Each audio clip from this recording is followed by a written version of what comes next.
do this sort of thing. Yum. Dip it in. Oh my God. So I'm Al Brown and I love a deep fryer. These dips, there's a little thing called an arancini ball, which is a cold risotto. They bread it, they deep fry it. And I was thinking, maybe we could do that with the dip. Well, let's crack on. So I've taken just one pottle of dip and a beautiful piece of the double Manuka hot smoked Regal King Salmon as well. I put it in a bowl. I've added some capers. I've added a little bit of fresh dill.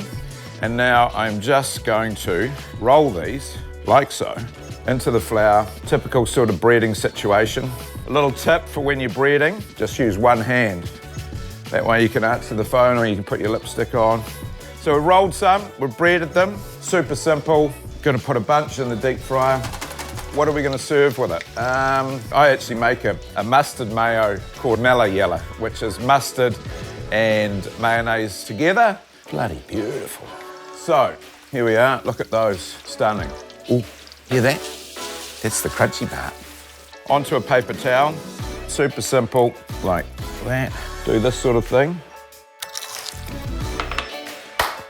Boom. Unreal.